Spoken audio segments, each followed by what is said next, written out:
পারি না। কে বলো কে কারণ তোমাকে এইভাবে রক্ষা করেছি পুত্র।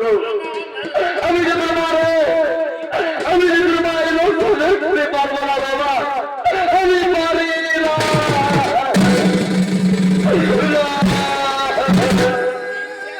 আরে ভগবান,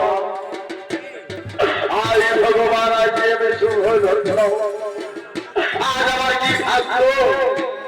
আমি কালে আমার মায়ের দর্শন ছিলাম। ও গর্ভধারিণী মা, ও গর্ভধারিণী মা, আজ তুমি আমাকে সেই শিশুকালে, অনেকদিন আগে আমাকে শিশুকালে একা ফেলে কোথায় পালিয়ে গেছিলে মা? আর তোমার দেখা পাইনি। আমি যে আদৌ মায়া মমতা কিছু পাই না মা। আমি যে খুবই ক্লান্ত হয়েছি। এসেছো মা, আজ আমি খুবই ধন্য। তুমি আমার পক্ষে হাত বুলিয়ে দাও মা, আমার পক্ষে হাত বুলিয়ে দাও, আমাকে একটু আদর করো মা। আমি যে পারি না সহ্য করতে দাদা, আমার পক্ষে হাত বুলিয়ে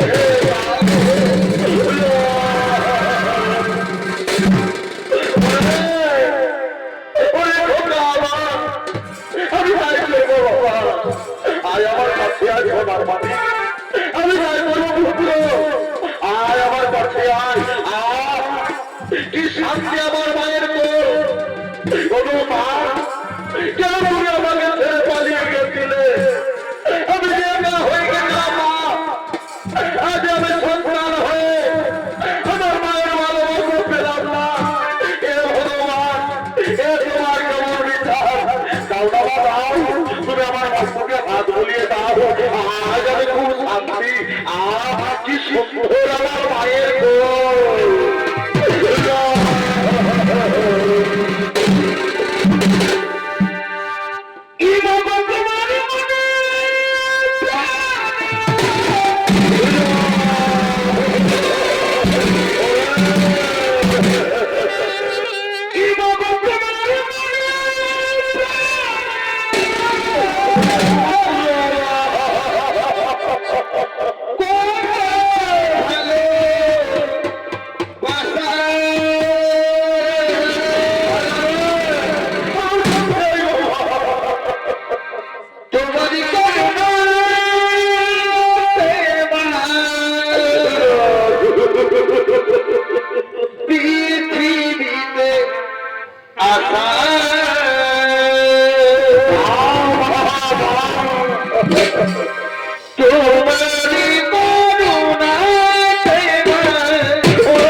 দেবী গঙ্গা জন্মিলে মরিতে শেষ হয়ে যাবে, আমার কেউ নাই।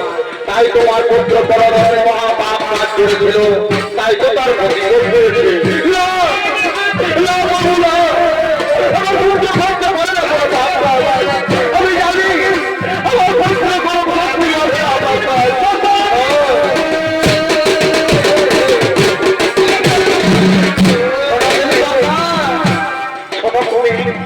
ওই কৈলাসের হয়ে অহংকারী রাজা ভোর পক্ষে তিনি গড়েছিলেন সেই রমন রায় সেই অর্জনের হাতে তিনি সর্বোচ্চ হয়েছে।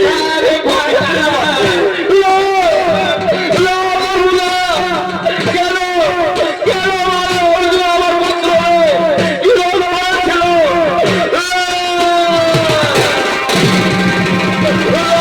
ছোট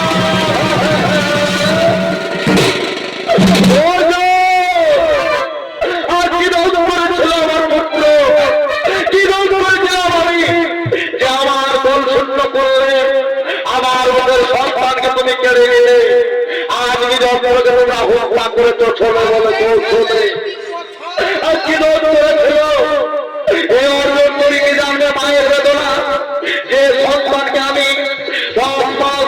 গর্বে পালন করেছি, আবার মায়ের মতো দিয়ে বড় করেছি, আর সেই পুত্রকে তুমি কেন নিলে? তাই জানো অর্জুন আমি কি করবো? আমি তোমাকে দেবো অভিশাপ, আমি তোমাকে ছাড়বো না। যেভাবে তুমি আমার পুত্রকে কেড়ে নিয়েছো, যাও আজ থেকে আমি তোমাকে অভিশাপ দিলাম, তোমার পুত্র তোমার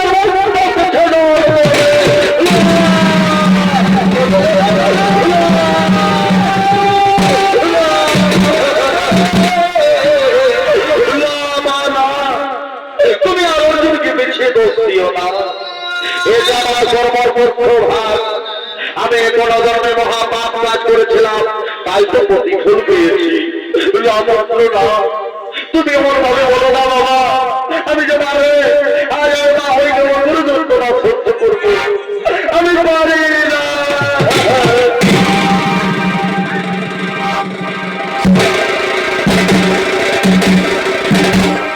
ওরে ভাইয়ের কালো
আমার কাছে মনে